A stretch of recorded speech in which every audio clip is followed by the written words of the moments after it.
Just when we thought Kentucky basketball's front court could not get more loaded, Mark Pope went out and got a surprise addition from Oklahoma State.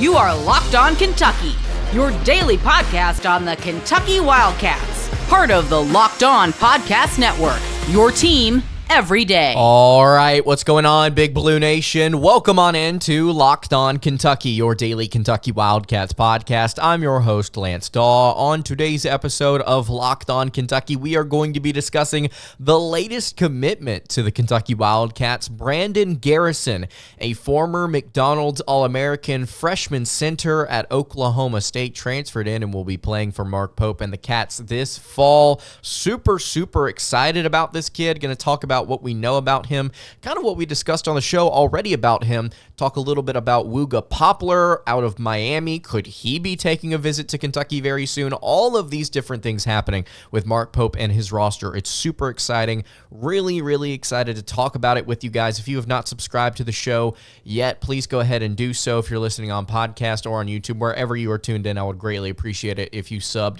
to the show, and thank you so much for making Locked On Kentucky your first listen every single day. I want to remind all of you out there that we are free and available on all platforms. Today's episode is brought to you by FanDuel. You can make every moment more, and right now, new customers get $150 in bonus bets guaranteed. That's $150 win or lose. You can visit FanDuel.com/lockedon to get started.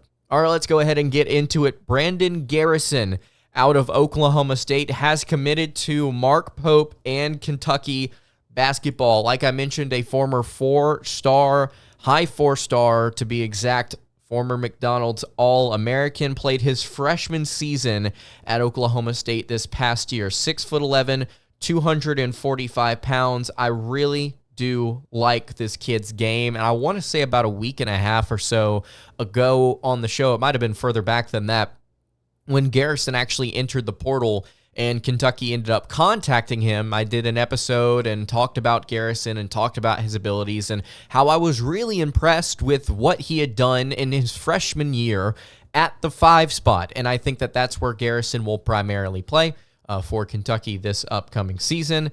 We'll talk about at another date about whether or not Great Osabor is still in the mix for Kentucky and how that front court would shake out, because that would be a very tight rotation I think Kentucky would have to operate within that front court, both at the 4 and the 5. But sticking with Garrison here, just a really solid all-around player. Again, just extremely young with a ton of upside. And before we dive into the numbers, I'll just say this.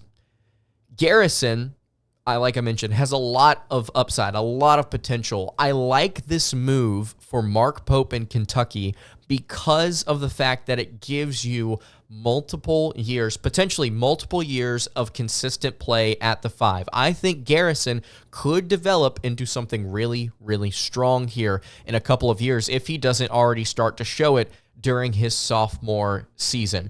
Take a look at some of his numbers from last season. He averaged 7.5 points per game, 5.3 rebounds per contest, 1.5 blocks, and 1.5 assists per game, while shooting 57.2% from the floor and averaging 22.7 minutes per game. So in just 22 minutes, the man was averaging 7, 5, and 1.5 and 1.5.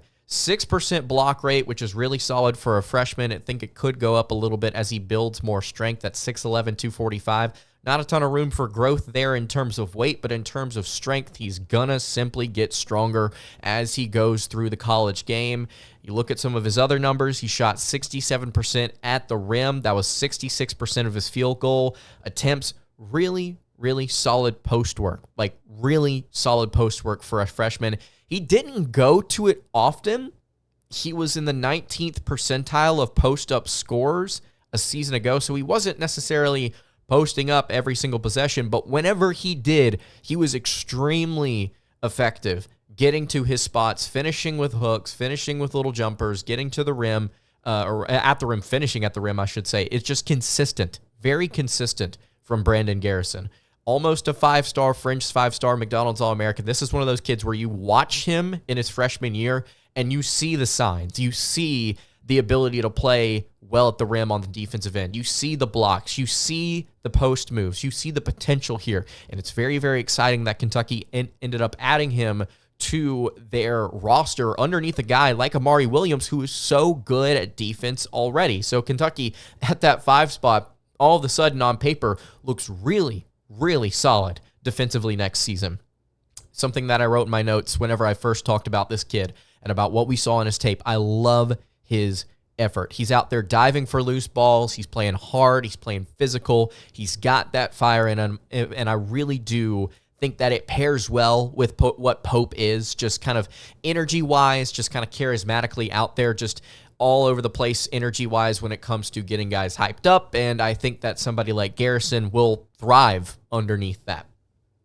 He shot 30% at the right elbow, which was around 30% of his field goal attempts, which is not that great statistically, but he shot 47% at the left elbow, which is really, really, really good for a 6'11" player shooting that on mid-range jumpers, shooting almost 50% on mid-range jumpers. Statistically, that is phenomenal.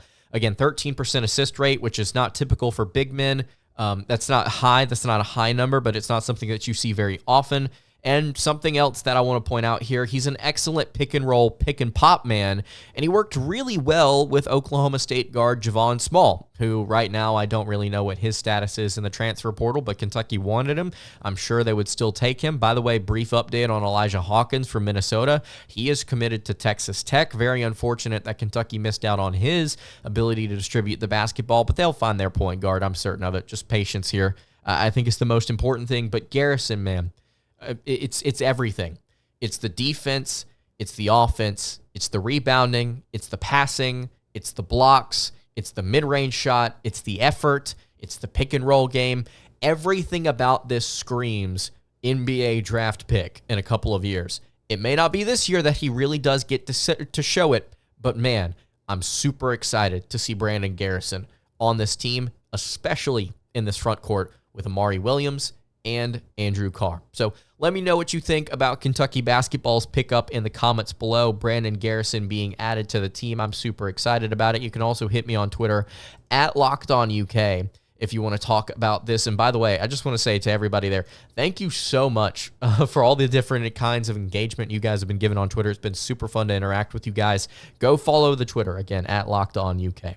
All right, let's talk for a second about a player that I'm not necessarily certain of yet, not necessarily leaning one way or another, saying that he's really, really good or streaky. After doing a little bit of research and getting to watch some of his film, I think that Wooga Poplar may be one of the more interesting potential additions to this Kentucky Wildcats squad. He's entered the transfer portal out of Miami, and he has been contacted by UK and should be taking a visit soon, according to reports.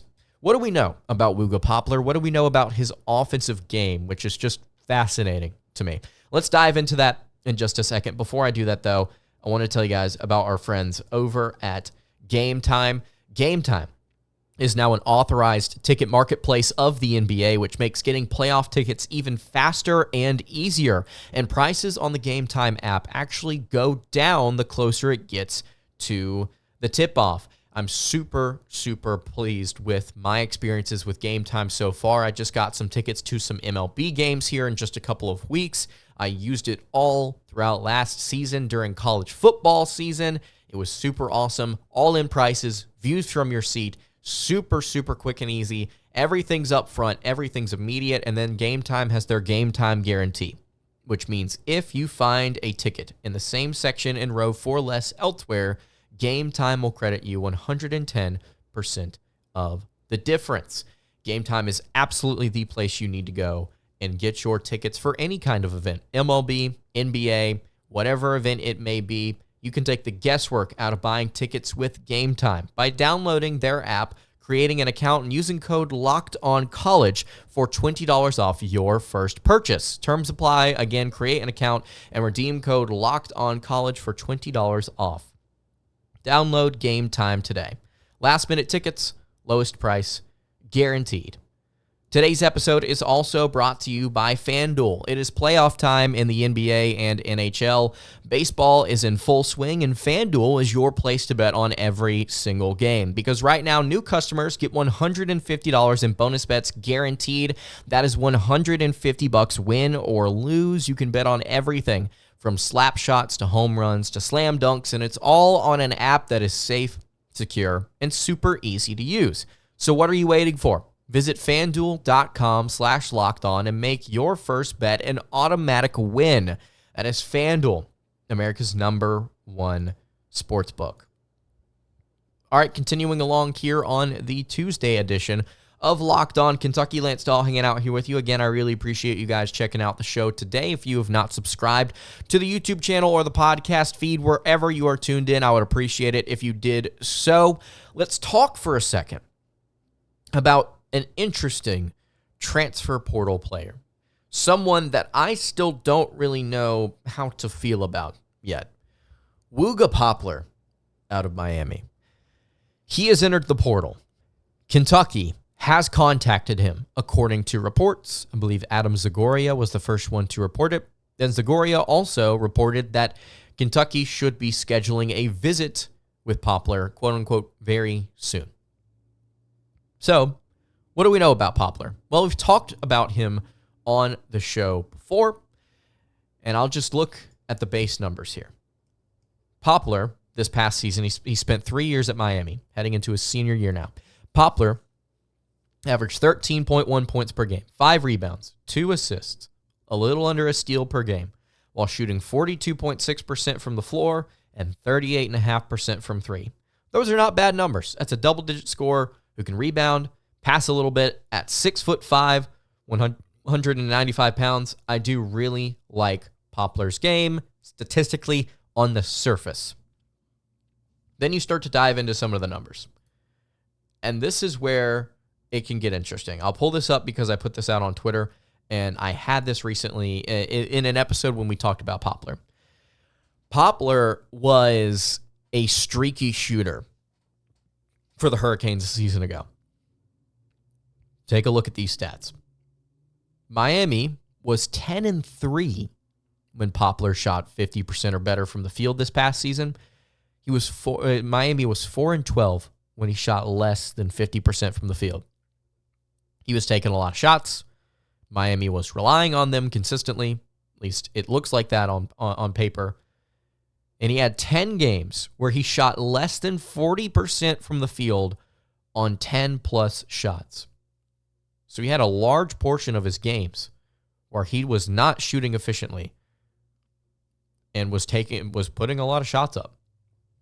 He's streaky. But at the end of the day, again, it averages out to decent numbers. 38.5% from three is great for a wing. 43% from the floor is good for a wing. The assist numbers are good. Everything is okay for Poplar, but whenever you break it down, it does start to get a little bit more interesting when you talk about some of his shooting percentages as far as the consistency. Whenever Miami lost, Poplar didn't shoot well. When they won, Poplar shot very well. It was kind of hot and cold. Here's some more interesting statistics for you about Poplar. And this is kind of where I'm going here because I'm still trying to decide how I feel about him as a player and what he would do for this roster. Miami, in games where Poplar shot less than 50% from the field this past year, the team shot the same twice as Poplar. Okay? So in games where he shot less than 50% from the floor, so we're looking at those games where Miami went 4-12, those 16 games, only twice did they shoot the same percentage, both the player and the team. Once did the team shoot worse than Poplar. And every other time, 13 times, the team shot better than Poplar. 10 of those times, they shot at least 10% better than Poplar. And in 6 of those games, of those 13, the team actually ended up shooting above average from the floor minus Poplar and Poplar shot pretty poorly. So what does that tell you? Miami, for the most part, had success shooting the basketball without Poplar, and they ended up losing those games anyway. Because Poplar shot poorly, combined with a bunch of other arguably more important factors, i.e. defense. This is where I start to get a little confused, right? Because you go and actually watch the kid play. Forget the numbers. Let's just throw the papers out for a second. Okay, we've looked at all these different numbers where if he doesn't shoot well, the 4-12, but if he does shoot really well, Miami's like really, really good. And then we looked at all of that and where he like the team usually shot well without him, regardless of whether or not he shot well or poorly, whatever. Let's throw all of that out, okay? We're looking at slightly above average statistics with Poplar, like on the surface. Let's just go and watch him play. Go and watch his highlight reel. He's incredibly consistent at the rim. If you want to bring numbers back into this, he shot 66% at the rim last season, which was really, really good. If you want to go look at his outside shooting, I think he had some good shot selection. And if you look at the numbers, he shot 39% to 41% across the board from beyond the arc. We're talking corners, we're talking wings, above the break, so to speak. That's good. That's like really good. It's just on occasion, Poplar laid a couple of duds. Every player has bad games. I think somebody like Poplar would be an interesting, just a fascinating addition. Just kind of watch how he operates within a Mark Pope system, which is going to probably be a little different than what Miami was doing. How would he operate at that 3 spot? Would he statistically get more consistent and shoot similarly? Would he become less consistent because Kentucky's asking him to take so many shots from outside the arc? Would he stay the same? What would happen? I think that Poplar, as far as defense goes, I think he'd be a good addition. I think he'd be fine. I think that he's got the size, he's got the physicality, you can see it in his tape.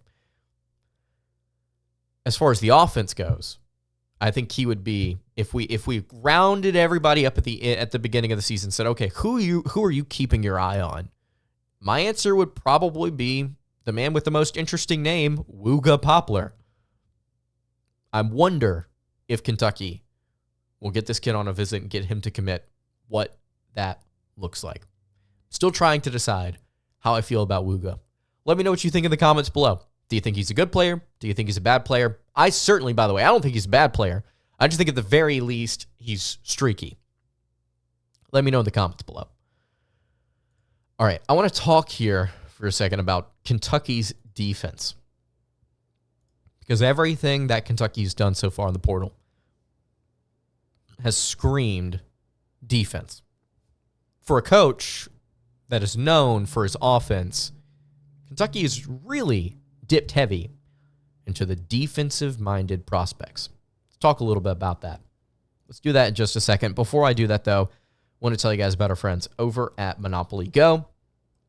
Monopoly Go, super fun game to play with my friends, and we got to pause here. Let's talk a little bit more about Monopoly Go. I know what you're saying. We've already talked about this. We've already kind of discussed this on the show before. There's just so many different fun things to discuss about this game. And we've talked a lot recently about how most of the things we've discussed is with my friends. It's extremely competitive, right? Monopoly Go is. It's kind of something where you can kind of battle against your friends, steal their money, charge them rent on iconic properties in Monopoly Go. But it's not just about that.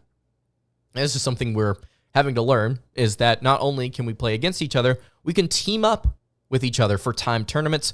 We can work together to build up each other's boards. And the more that we win together, the more awesome prizes we can unlock, like cool new playing pieces to travel around the boards with to give yourself a unique flair. There's also really funny emojis for taunting your friends when smashing their buildings or heisting their vaults. Plus, Monopoly Go feels new and exciting every single day with constantly changing tournaments and challenges. A ton include their own mini games like digging for treasure or a robot pachinko machine, and there's always new timed events that help you win big, like massive multipliers for everything you win or rent frenzies. There's always something fun to discover in Monopoly Go, so get off the bench and go download it now free on the App Store or Google Play. Again, download Monopoly Go today. Game on with Monopoly Go. All right, wrapping up the Tuesday edition of Locked On Kentucky. So we talked about Poplar. We talked about Brandon Garrison. Let's discuss here for a second the defense that Mark Pope could be bringing in. Pope, by the way, this past season was 60th nationally with BYU in adjusted defensive efficiency. I'll just pull up the numbers here because I closed out my KenPom tab. Kentucky was 109th. And the only reason they were 109th is because their block percentage was first in the country. Everything else was mediocre to awful. How about that? You had the 7th best offense in the nation. You had the best three-point shooting offense and block percentage in the country. You had 2 lottery picks on your roster, and you lost in the first round to Oakland. Thanks, Cal. Anyway, the defense is not going to be like that again. Knock on wood. Hopefully it's not. I have some numbers here for you about the prospects Kentucky has picked up in the portal so far. This courtesy of Evan Mia on Twitter at Evan Mia. If you're looking for a major thread connecting Kentucky's transfer portal additions, it's high-level defensive projections. 4 of Kentucky's 5 additions are ranked as top 25 defenders in the portal at evanmia.com. Mia, by the way, a college basketball analytics guy. He's also got a PhD in stats, so he knows what he's talking about. 4 of 5 Kentucky's 5 additions through the portal are ranked as top 25 defenders in the portal at evanmia.com. Amari Williams, 16th. Otega Oweh is 18th. Lamont Butler is 19th. And Brandon Garrison is 21st. The thread continues. For context, the projected defensive BPR for these players would have placed all 4 of them as top 20 defenders in the SEC last year. That's significant.